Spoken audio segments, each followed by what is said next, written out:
Hello mọi người, lại là mình em Casey giờ đây. Hôm nay là ngày mình nhận được vé Lê Gần nha. Quay vé bạc trước lấy hình coi.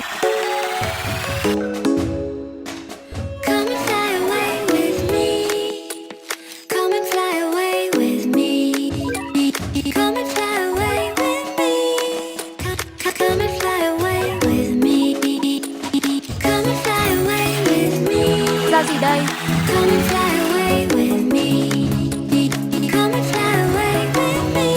Cái gì đang diễn ra vậy nè? Lê Gần dê đây sao?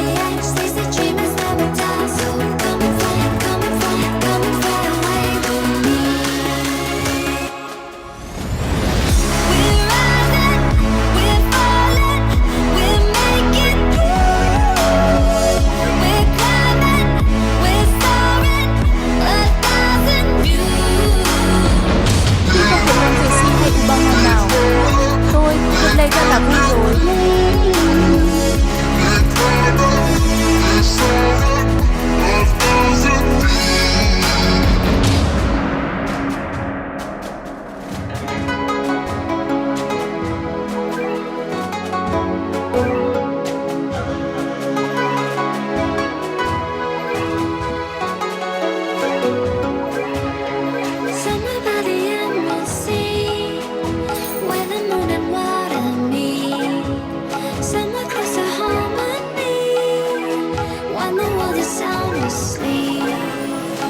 Theo tôi nghĩ là con này cũng ổn.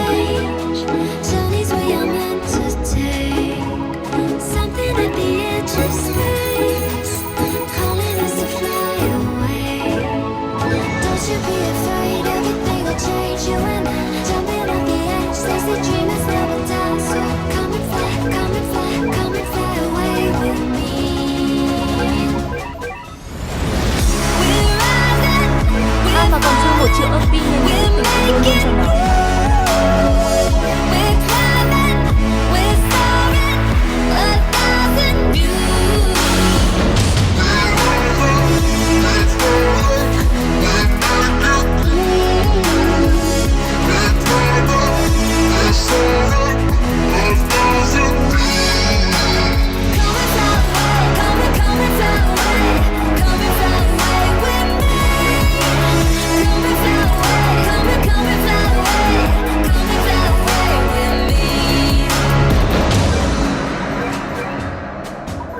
Something's gonna bring the change.